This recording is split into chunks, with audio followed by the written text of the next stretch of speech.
Kisah Nabi Muhammad Sallallahu Alaihi Wasallam. Lahirnya Nabi terakhir.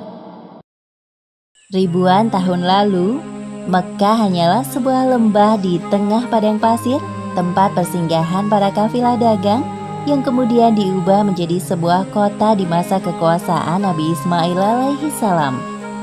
Kota Mekkah juga menjadi saksi atas lahirnya Khatamul Anbiya, penutup para nabi.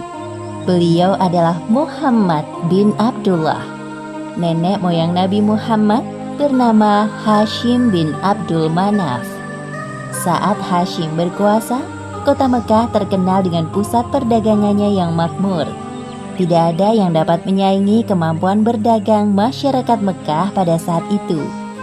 Namun sayangnya, kehebatan masyarakat Mekkah dalam berdagang tidak sebanding dengan kebiasaan jahiliyah yang sering mereka lakukan.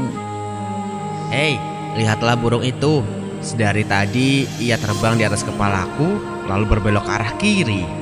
Nenekku pernah berkata, jika burung itu berbelok ke arah kiri, maka kau akan tertimpa sial. Benarkah ucapanmu? Ya, tentu saja. Menurut kepercayaan masyarakat jahiliyah, jika burung itu berbelok ke arah kanan, maka nasib baik akan datang. Begitupun sebaliknya. Orang-orang Arab pada masa jahiliyah sangat percaya pada tahayul. Kebiasaan jahil lainnya adalah tentang penyembahan berhala. Awal mula penyembahan berhala di kota Mekkah ketika seorang bernama Amr bin Luhai membawa sebuah berhala besar bernama Hubal dari Syam. Lalu diletakkan berhala Hubal itu di sekitar Ka'bah dan ia menyuruh orang-orang menyembahnya. Ayo cepat, bawa kemari minumannya. Kerongkonganku rasanya kering sekali. Sabarlah sebentar kawan. Bagaimana kalau kita berjudi sambil minum-minum? Tawaranmu sungguh menggiurkan. Tentu aku tidak bisa melewatkannya kali ini.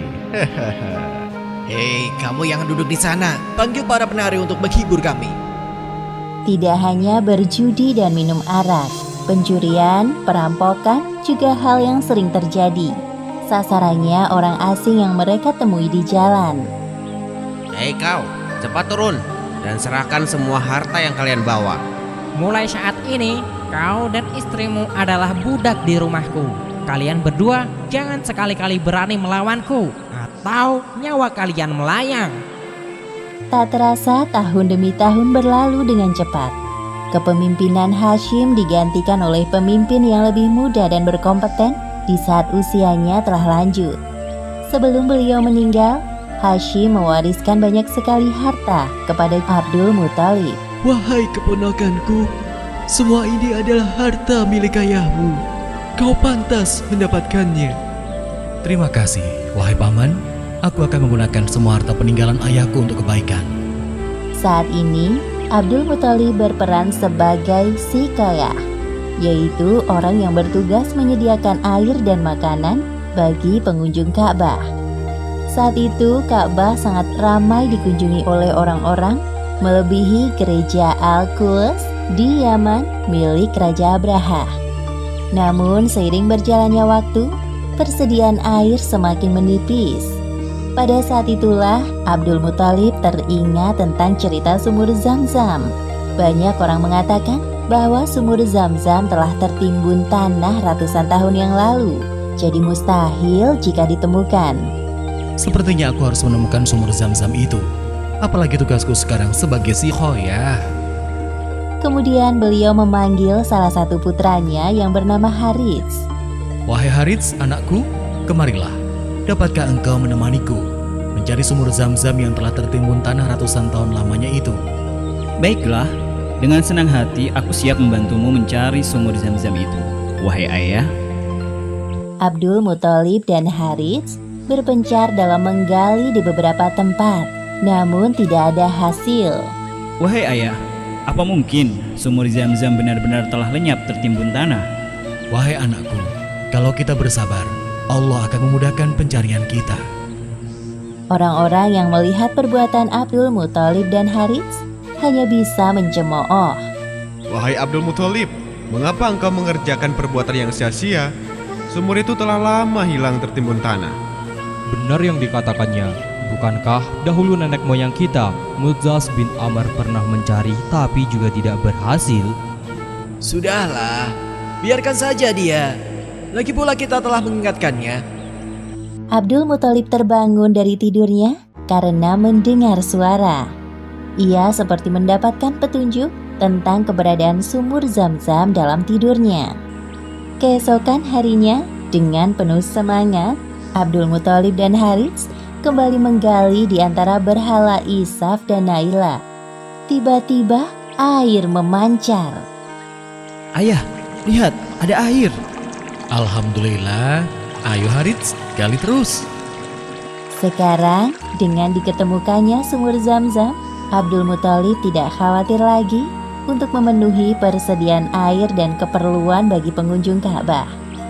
Hari demi hari berlalu, Abdul Muthalib merasa kewalahan dalam mengemban tugasnya sebagai sikayah. Untuk itu beliau bernazar. Ya Tuhan, andai saja aku punya 10 anak laki-laki yang dapat membantuku, pekerjaan ini akan terasa lebih ringan. Jika Engkau berkenan mengabulkannya, akan aku persembahkan untukmu 1 orang dari mereka. Ternyata takdir menentukan bahwa Abdul Muthalib memiliki 10 anak laki-laki. Saat mereka dewasa, dilakukan undian. Setelah diundi beberapa kali, nama yang muncul selalu sama, yaitu Abdullah, si anak bungsu. Wahai anak-anakku, sebenarnya hal ini sangat berat untuk aku lakukan. Tapi aku telah terlanjur bernazar. Sebenarnya tidak sampai hati, Abdul Muthalib mengatakan tentang nazarnya kala itu. Wahai saudaraku, jangan engkau lakukan itu. Batalkan nazarmu dan meminta ampunlah kepada Tuhan Hubal. Lalu apa yang harus aku persembahkan sebagai ganti dari Abdullah?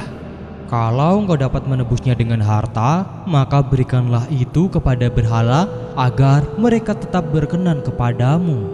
Menurut kami, itu keputusan yang terbaik. Setelah melakukan perundingan cukup lama, diputuskan bahwa Abdul Muthalib harus menyerahkan 100 ekor unta sebagai ganti dari persembahan Abdullah. Abdullah adalah pemuda baik, sopan dan berwajah tampan. Banyak gadis-gadis Mekah yang tertarik dengannya, apalagi ketika mereka mendengar bahwa nyawa Abdullah setara dengan 100 ekor unta.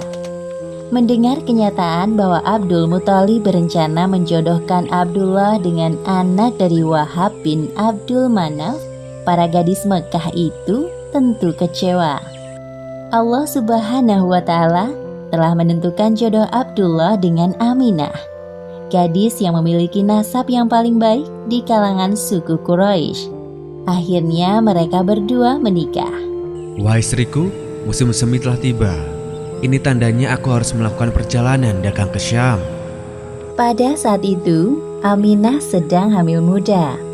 Jika itu memang kewajibanmu, pergilah wahai suamiku. Meskipun sesungguhnya aku sangat berat untuk melepas kepergianmu. Simpan kekhawatiranmu, wahai istriku. Aku sekarang ini harus bekerja keras untuk calon bayi yang ada di dalam kandunganmu ini. Keesokan harinya, Abdullah berangkat bersama kafilah dagang yang lain. Aminah melepas kepergian suaminya dengan doa. Perjalanan dagang Abdullah berjalan lancar. Dalam perjalanan pulang, Abdullah singgah di Madinah untuk menemui sanak saudara dari ibunya. Ketika beristirahat, tiba-tiba Abdullah merasakan kesakitan dan merasa tidak sanggup melanjutkan perjalanan. Wahai kawanku, sepertinya aku tidak sanggup untuk melanjutkan perjalanan ke Mekah. Tolong sampaikan kabar tidak baik ini kepada ayahku. Baik, wahai Abdullah, aku akan menyampaikannya kepada Abdul Muthalib sesampainya di Mekah. Ketika berita itu sampai ke telinga Abdul Muthalib, beliau segera menyuruh anak sulungnya, Harits, untuk melihat kondisi Abdullah dan mengajaknya untuk pulang ke Mekah. Namun setibanya Harits di Madinah, Abdullah telah meninggal beberapa saat sebelum kau datang, wahai Harits. Inna lillahi wa inna ilaihi raji'un. Semua anggota keluarga Abdul Muthalib berduka mendengar kematian Abdullah. Tentu saja Aminah lebih berduka karena kehilangan suami yang sangat dicintainya. Wahai bayi yang ada dalam perutku, semoga kelak engkau tumbuh menjadi orang yang bermanfaat bagi sekitar, seperti mendiang ayahmu, walaupun kalian belum sempat bertemu. Abdullah meninggalkan warisan berupa beberapa hewan ternak dan seorang budak perempuan bernama Ummu Aiman. Pada tahun kelahiran bayi Muhammad, terjadi peristiwa penyerangan yang dahsyat oleh Raja Abrahah dari Yaman. Saat itu Mekah dipimpin oleh Abdul Muthalib. Raja Abrahah berniat untuk menghancurkan Ka'bah karena merasa iri dan tersaingi dengan kemasyhuran Ka'bah. Namun Allah Subhanahu wa Ta'ala menggagalkan penyerangan Abrahah beserta pasukan gajahnya. Tepatnya pada hari Senin, tanggal 12 Rabiul Awal tahun 571 Masehi, Aminah melahirkan bayinya.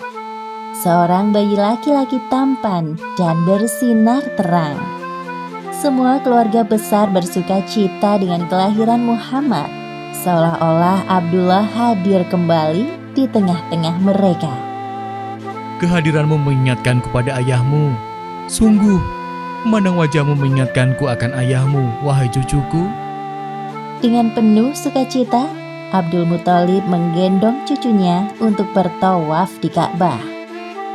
Ya Allah, terima kasih atas hadiah terindah ini. Aku sangat bersyukur atas kelahiran bayi ini. Akan kuberi nama dia Muhammad. Setelah lewat 7 hari, Abdul Muthalib menyembelih unta sebagai ungkapan rasa syukur atas kelahiran bayi Muhammad. Wahai Abdul Muthalib, siapakah nama bayi ini? Aku memberinya nama Muhammad. Semoga kelak bayi ini menjadi orang yang terpuji dimanapun ia berada. Aminah memandang bayinya dengan perasaan bahagia, seperti doa yang selalu ia panjatkan. Allah Subhanahu wa Ta'ala telah menakdirkan Muhammad menjadi orang yang berpengaruh dalam mengubah sejarah dunia. Seperti yang disebutkan dalam Al-Quran, Surat Al-Anbiya ayat 107. Dan tiadalah kami mengutus kamu, Muhammad, melainkan untuk menjadi rahmat bagi semesta alam. Demikianlah akhir kisah lahirnya Nabi terakhir, Muhammad Sallallahu Alaihi Wasallam. Beberapa hikmah yang dapat kita ambil dari kisah ini, diantaranya, pertama, kesabaran dan niat baik dalam melakukan pekerjaan akan dimudahkan oleh Allah Subhanahu wa Ta'ala, seperti tekad kuat Abdul Muthalib dalam menemukan sumur Zam-Zam untuk memakmurkan Ka'bah. Kedua, jangan terlalu lama larut dalam kesedihan, karena semua yang bernyawa pasti mati dan digantikan dengan generasi baru, seperti kelahiran bayi Muhammad yang menjadi penyejuk hati bagi keluarganya setelah kematian Abdullah. Wallahu a'lam bishawab.